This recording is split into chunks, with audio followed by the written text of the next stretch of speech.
एक दरिद्र ब्राह्मण यात्रा करते करते किसी नगर से गुजर रहा था। बड़े बड़े महल एवं अट्टालिकाओं को देखकर ब्राह्मण भिक्षा मांगने गया, किंतु उस नगर में किसी ने भी उसे 2 मुट्ठी अन्न नहीं दिया।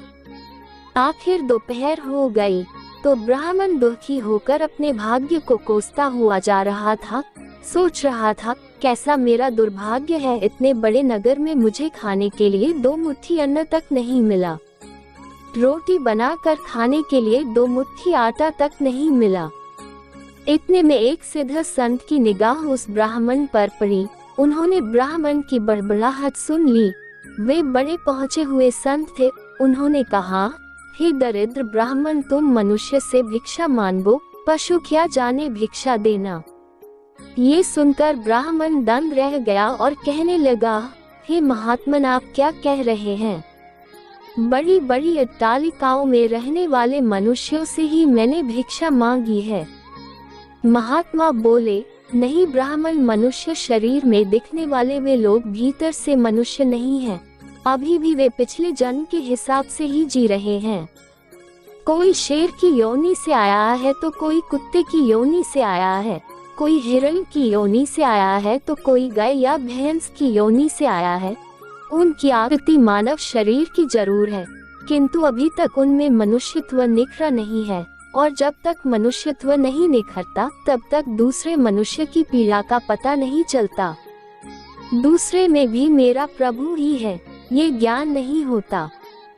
तुमने मनुष्यों से नहीं, पशुओं से भिक्षा मांगी है। ब्राह्मण का चेहरा दैख व निराशा से भरा था। सिद्ध पुरुष तो दूरदृष्टि के धनी होते हैं। उन्होंने कहा, देख ब्राह्मण, मैं तुझे ये चश्मा देता हूँ, इस चश्मे को पहन कर जाओ और कोई भी मनुष्य देखे उससे भिक्षा मांग, फिर देख क्या होता है। वो दरिद्र ब्राह्मण जहाँ पहले गया था वही पुनः गया और योग सिद्ध कला वाला चश्मा पहनकर गौर से देखा। ओह, वाकई कोई कुत्ता है, कोई बिल्ली है तो कोई बघेरा है। आकृति तो मनुष्य की है, लेकिन संस्कार पशुओं के हैं। मनुष्य होने पर भी मनुष्यत्व के संस्कार नहीं हैं। घूमते घूमते वह ब्राह्मण थोड़ा सा आगे गया तो देखा कि एक मोची जूते सिल रहा है। ब्राह्मण ने उसे गौर से देखा तो उसमें मनुष्यत्व का निखार पाया। ब्राह्मण ने उसके पास जाकर कहा, भाई तेरा धंधा तो बहुत हल्का है, और मैं हूँ ब्राह्मण, रीति रिवाज एवं कर्मकांड को बड़ी चुस्ती से पालता हूँ। मुझे बड़ी भूख लगी है, इसीलिए मैं तुझसे मांगता हूँ, क्योंकि मुझे तुझ में मनुष्यत्व देखा है। उस मोची की आंखों से टप टप आंसू बरसने लगे। वह बोला, हे प्रभु, आप भूखे हैं। हे मेरे भगवान, आप भूखे हैं, इतनी देर आप कहाँ थे? ये कहकर मोची उठा एवं जूते सिलकर टका, आना 2 आना वगैरह जो इकट्ठे किए थे उस चिल्लर रेजगारी को लेकर हलवाई की दुकान पर पहुंचा और बोला, हलवाई भाई, मेरे इन भूखे भगवान की सेवा कर लो। ये चिल्लर यहाँ रखता हूँ, जो कुछ भी सब्जी, पराठे, पूरी आदि दे सकते हो वह इन्हें दे दो, मैं अभी जाता हूँ। ये कहकर मोची भागा और घर जाकर अपने हाथ से बनाई हुई एक जोड़ी जूती ले आया एवं चौराहे पर उसे बेचने के लिए खड़ा हो गया। उस राज्य का राजा जूतियों का बड़ा शौकीन था। उस दिन भी उसने कई तरह की जूतियां पहनी, किंतु किसी की बनावट उसे पसंद नहीं आई तो किसी का नाप नहीं आया। 2-5 बार प्रयत्न करने पर भी राजा को कोई पसंद नहीं आई तो राजा मंत्री से क्रुद्ध होकर बोला, अगर इस बार धान की जूती लाया तो जूती वाले को इनाम दूंगा, और ठीक नहीं लाया तो मंत्री के बच्चे तेरी खबर ले लूंगा। दैव योग से मंत्री की नजर इस मोची के रूप में खड़े असली मानव पर पड़ गई, जिसमें मानवता खिली थी, जिसकी आंखों में कुछ प्रेम के भाव थे, चित्त में दया करुणा थी। ब्राह्मण के सन का थोड़ा रंग लगा था। मंत्री ने मोची से जूती ले ली एवं राजा के पास ले गया। राजा को वह जूती एकदम फिट आ गई, मानो वह जूती राजा के नाप की ही बनी थी। राजा ने कहा, ऐसी जूती तो मैंने पहली बार ही पहन रहा हूँ, किस मोची ने बनाई है ये जूती? मंत्री बोला, हुजूर, यह मोची बाहर ही खड़ा है। मोची को बुलाया गया। उसको देखकर राजा की भी मानवता थोड़ी खिली। राजा ने कहा, जूती के तो 5 रुपए होते हैं, किंतु ये 5 रुपयों वाली नहीं है, 500 रुपयों वाली जूती है। जूती बनाने वाले को 500 और जूती के 500, कुल 1000 रुपए इसको दे दो। मोची बोला, राजा जी तनिक ठहरिए, ये जूती मेरी नहीं है, जिसकी है उसे मैं अभी ले आता हूँ। मोची जाकर विनयपूर्वक उस ब्राह्मण को राजा के पास ले आया एवं राजा से बोला, राजा जी ये जूती इन्हीं की है। राजा को आश्चर्य हुआ, वह बोला, ये तो ब्राह्मण है, इसकी जूती कैसे? राजा ने ब्राह्मण से पूछा तो ब्राह्मण ने कहा, मैं तो ब्राह्मण हूँ, यात्रा करने निकला हूँ। राजा, मोची जूती तो तुम बेच रहे थे, इस ब्राह्मण ने जूती कब खरीदी और बेची? मोची ने कहा, राजन मैंने मन में ही संकल्प कर लिया था कि जूती की जो रकम आएगी वह इन ब्राह्मण देव की होगी। जब रकम इनकी है तो मैं इन रूपों को कैसे ले सकता हूँ, इसीलिए मैं इन्हें ले आया हूँ। न जाने किसी जन्म में मैंने दान करने का संकल्प किया होगा और मुकर गया होऊंगा, तभी तो यह मोची का चोला मिला है। अब भी यदि मुकर जाऊं तो न जाने मेरी कैसी दुर्गति हो। इसीलिए राजन ये रुपए मेरे नहीं हुए। मेरे मन में आ गया था कि इस जूती की रकम इनके लिए होगी, फिर 5 रुपए मिलते तो भी इनके होते और 1000 मिल रहे हैं तो भी इनके ही हैं।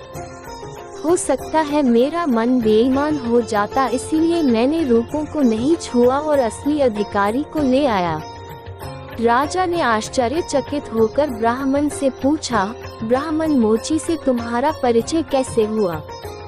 ब्राह्मण ने सारी बीती सुनाते हुए सिद्ध पुरुष के चश्मे वाली बात बताए और कहा कि राजन, आपके राज्य में पशुओं के दर्शन तो बहुत हुए, लेकिन मनुष्यत्व का अंश इन मोची भाई में ही नजर आया। राजा ने कौतूहलवश कहा, लाओ वह चश्मा जरा हम भी देखें। राजा ने चश्मा लगाकर देखा तो दरबारियों में उसे भी कोई सियार दिखा तो कोई हिरण, कोई बंदर दिखा तो कोई रीछ। राजा दंग रह गया कि यह तो पशुओं का दरबार भरा पड़ा है। उसे हुआ कि ये सब पशु हैं तो मैं कौन हूँ। उसने आईना मंगवाया एवं उसमें अपना चेहरा देखा तो शेर। उसके आश्चर्य की सीमा न रही। ये सारे जंगल के प्राणी और मैं जंगल का राजा शेर यहाँ भी इनका राजा बना बैठा हूँ। राजा ने कहा, ब्राह्मण देव, योगी महाराज का ये चश्मा तो बड़ा गजब का है। वे योगी महाराज कहाँ होंगे? ब्राह्मण, वे तो कहीं चले गए। ऐसे महापुरुष कभी कभी ही और बड़ी कठिनाई से मिलते हैं। श्रद्धावान ही ऐसे महापुरुषों से लाभ उठा पाते हैं। बाकी तो जो मनुष्य के चोले में पशु के समान है, वे महापुरुष के निकट रहकर भी अपनी पशुता नहीं छोड़ पाते। ब्राह्मण ने आगे कहा, राजन, अब तो बिना चश्मे के भी मनुष्यत्व को परखा जा सकता है। व्यक्ति के व्यवहार को देखकर ही पता चल सकता है कि वह किस योनि से आया है। एक मेहनत करे और दूसरा उस पर हक जताए तो समझ लो कि वह सर्प योनि से आया है, क्योंकि बिल खोदने की मेहनत तो चूहा करता है, लेकिन सर्प उसको मारकर बल पर अपना अधिकार जमा बैठता है।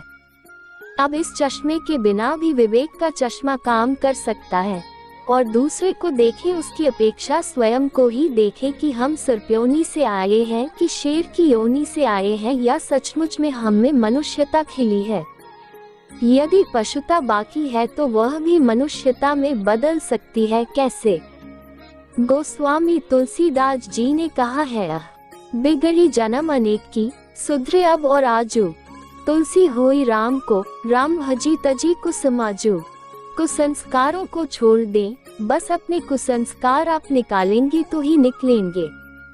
अपने भीतर छिपे हुए पशुत्व को आप निकालेंगे तो ही निकलेगा। ये भी तब संभव होगा जब आप अपने समय की कीमत समझेंगे। मनुष्यत्व आए तो एक एक पल को सार्थक किए बिना आप चुप नहीं बैठेंगे। पशु अपना समय ऐसे ही गंवाता है। पशुत्व के संस्कार पड़े रहेंगे तो आपका समय बिगड़ेगा, अतः पशुत्व के संस्कारों को आप बाहर निकालिए एवं मनुष्यत्व के संस्कारों को उभारिए। फिर सिद्ध पुरुष का चश्मा नहीं वरन अपने विवेक का चश्मा ही कार्य करेगा और इस विवेक के चश्मे को पाने की युक्ति मिलती है हरि नाम संकीर्तन यानी सत्य का संग व सत्संग से। तो हे आत्मजनों, मानवता से जो पूर्ण हो वही मनुष्य कहलाता है। बिन मानवता के मानव भी पशुतुल्य रह जाता है। इसलिए आप जो भी कमा रहे उसमें से कम 2% दान करते रहे, जो सेवा आपको सही लगे उसमें।